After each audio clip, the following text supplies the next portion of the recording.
You know how sometimes in math you just hit a wall? A place where the rules you've always known suddenly stop working? Well, today, we're going to find one of those walls, and then we're going to smash right through it.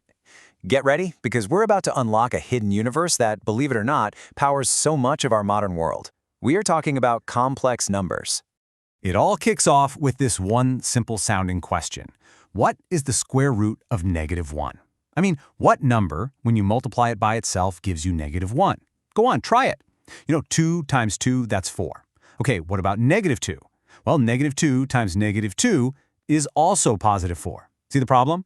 The thing is, if you're only allowed to play with the numbers that we're all used to, the ones that live on that nice, neat number line, then this little puzzle is completely unsolvable. There is no answer. It's impossible.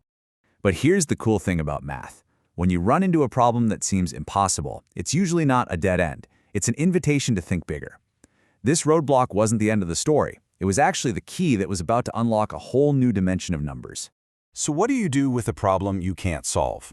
Well, if you're a mathematician from a few centuries ago, you do something kind of brilliant and a little bit cheeky. You don't find a solution, you invent one. They just decided to create a new symbol to be the answer, and they called it I. And this is it. This is the one new rule of the game. It's the only leap of faith you have to take on this whole journey. We just define this thing, I, the imaginary unit, as the number whose square is -1. That's it. This one simple idea is the bedrock for everything else we're about to build. So now that we have this new tool, this I, we can do something really amazing. We can start building a completely new kind of number by mashing together the real numbers we already know and love with our brand new imaginary unit. And here is what they look like. We call it a complex number, usually represented by the letter z, and it's always in the form a plus I times b. Now, don't let the name fool you. The a and b parts are just regular, everyday, real numbers. And the structure is actually pretty simple when you look at it. Every single complex number just has these two parts.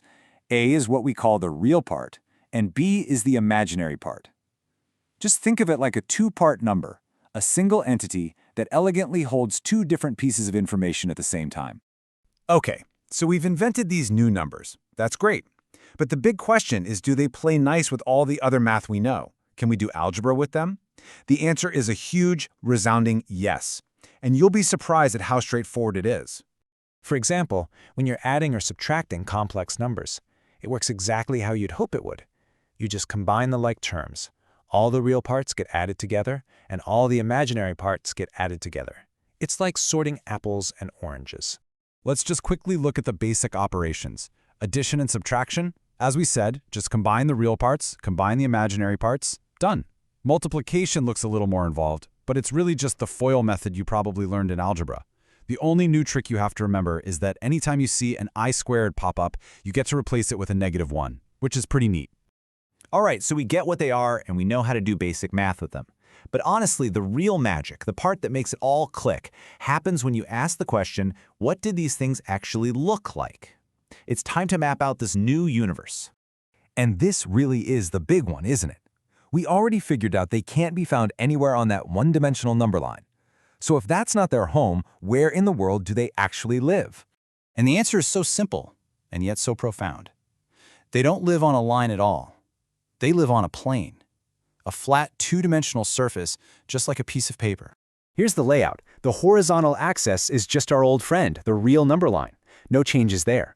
But now we add a brand new vertical axis to represent the imaginary part. So a complex number like a plus ib can be plotted just like a point on a graph at the coordinates a, b. It's that direct. This amazing visual map is so important that it's got its own name. It's called the Argand plane, or sometimes just the complex plane. Every single point on this plane is one unique complex number, and every complex number has its own special spot on the plane. It's a perfect one-to-one map. So now that we have this beautiful map, we need to learn a couple of key tricks for navigating it. We're going to look at two really important ideas: how to measure a number's distance from the center and how to find its perfect mirror image. First up, let's talk about the modulus, and this should feel really familiar.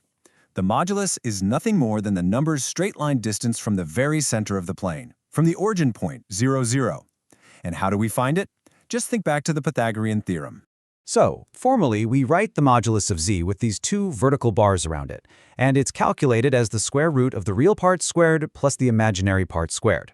What this does is it boils down our two-part complex number into a single, real number that tells us its size, its magnitude.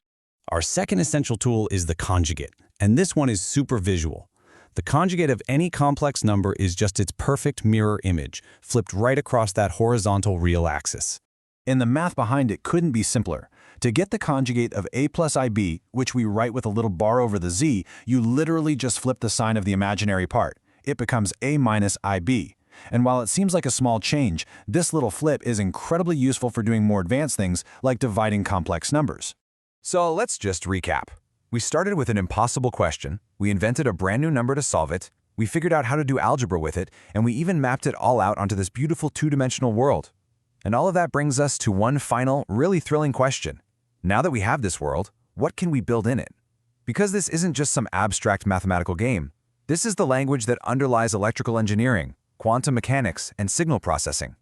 The true power of complex numbers isn't just what they are. It's the incredible new realities they allow us to see and describe.